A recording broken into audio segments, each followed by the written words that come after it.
Here's my question, because I received this letter from a veteran in my state.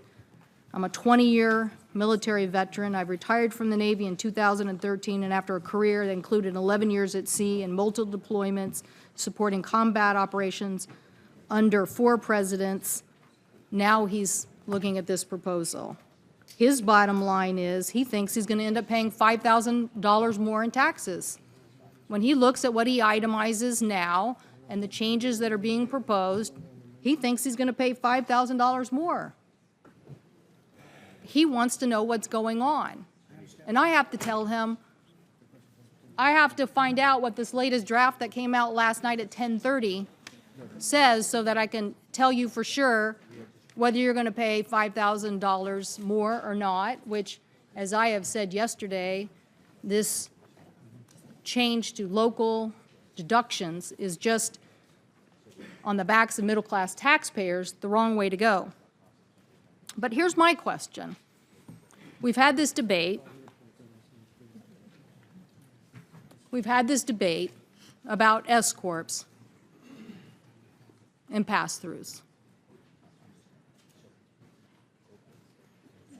I don't know if I'm going to get an answer,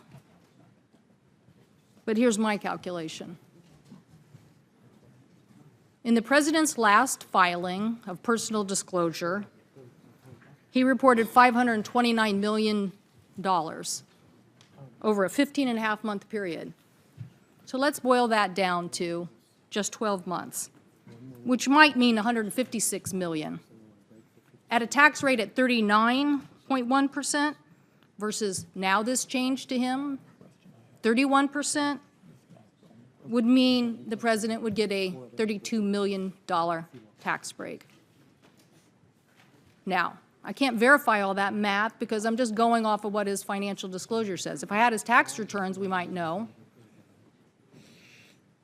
But why is it that the President of the United States deserves a $32 million tax break, and my constituent, a military veteran who is struggling with his wife to make ends meet, is being surprised in the middle of the night with a $5,000 tax increase? Why are we rushing this process?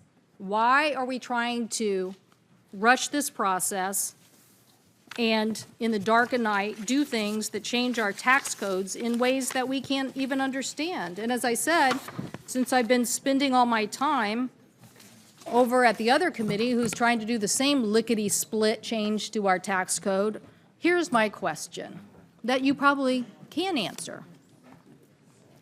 Why all of a sudden, in the middle of the night, do we now have a change to the U.S. Virgin Island tax code that basically would change that companies located in the Virgin Islands would be able to sell product into the United States without paying tax? Why did that happen overnight? Mr. Abram, do you know anything about this provision or why it was added or what it means or? I'm not familiar with that provision, Senator. But it did get added last night. Is that correct? I assume it's in the chairman's modification. If that's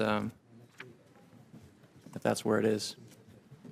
Modification. Mr. Chairman, are you aware of this section? Can someone on your staff tell me what it means? It's in the JCT description. Yeah. Well, to answer you, it's in the JCT description. We have to look there. Well, I like our counsel for our committee. I'm assuming they're paid pretty well because they're pretty talented, and Mr. Abraham can't tell me. And I see your staff is getting briefed too. It says to me, in the middle of the night last night, somebody added this provision. This is my point. I'm trying to answer my constituent. He has served our country. I'm trying to tell him if he's going to have to pay more taxes or not.